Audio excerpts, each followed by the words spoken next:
What's up folks? Papakain ulit ako ng mga tropa at kambing. Bats-bats na naman yung sako. Taste muna habang walang ulan. Patay na yung mga damo dito eh. Kaya nag-export na lang ako. Ha-hays! Tanggalin ko na tong tali para makuha ko na yung laman. Tsaka ko siya ikakalat para lahat makakain. Madamot kasi yung mga kambing eh. Kaya pag isang bagsakan, nanunuwag sila. Katapos naman yan, papakawalan ko na yung mga kambing. Eto na yung isa. Dalawa pala pati anak niya. Sunod tong maliit. Syempre kasama niya din anak niya. Bata pa lang to pero nagkaanak na. Teenage pregnancy ba? Baka nga mas malaki pa sa kanya yung anak niya pag tumagal. Sunod tong brown. Syempre may anak din yan. Itim yung anak niyan eh.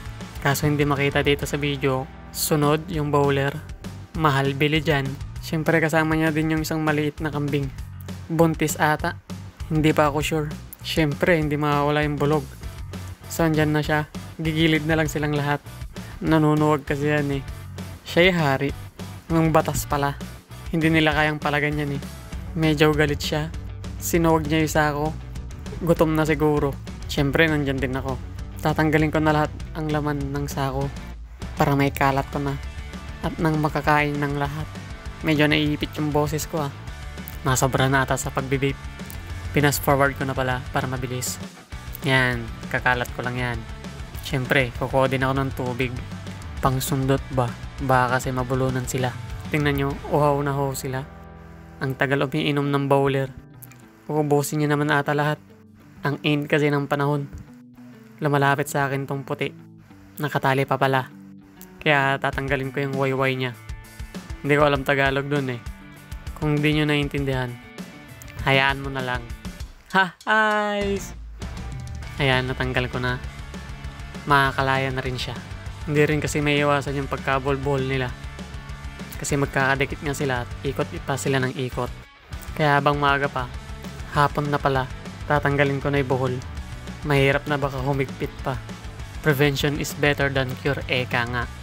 So ayan, natanggal ko na. Papanoorin ko na lang silang kumain. Siyempre, magbe-vape din ako. Alangan naman. Ang sarap din kasi tumambay dito eh.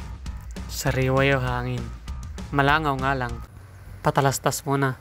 Panoorin natin tong dalawang bulog na nagsusuwagan.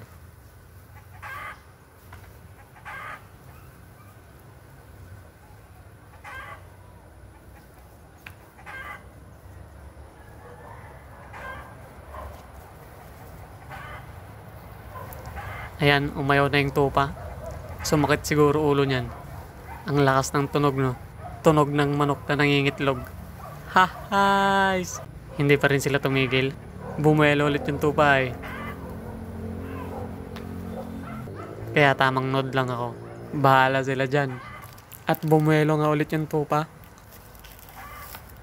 Medyo mas mahina ngayon. Ayun, hindi pa rin sila tumigil. Umatras ulit. Ang lutong. Iisa pa yan oh. Ay ayaw. Ayun, may sumuko na din. Panalo yung kambing. Siya pa rin yung batas. Ipapakita ko nga pala tong alaga kong buntis. Hindi gagalaw yan. Habang kinukudkod yung likod.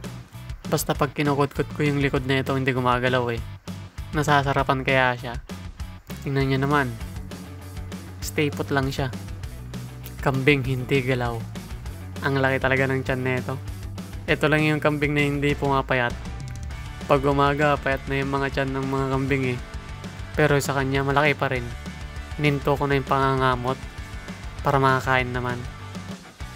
Tsaka ako kakamutin ulit. Hihinto ulit yan. Hahay! O diba? Hindi galaw na yan. Free massage. Pero naagnas din yung kwan yan. Balahibo yan. Matigas yung pinangkakamot ko eh. Kaya kakamutin ko lang siya ng kakamutin. Tapos hahayan na natin sila. Siya pala. Para makakain naman siya. Tapos, kukulitin ko ulit. Ha-hays! Oh, lalapitan ko na siya. Nangangamot pa eh. Hindi ulit gagalaw yan.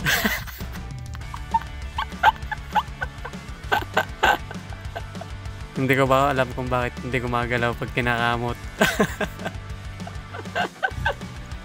Ay, gumalaw naman pala. Pagagalawin ko ulit. Hinto ko yung pangangamot. Yun. Yan, nakagalaw na siya. Hayaan ko muna. Kung anong gagawin. Aba, nangamot din. Kaya kakamutin ko ulit siya. Hindi ulit gagalaw yan. Kambing hindi galaw.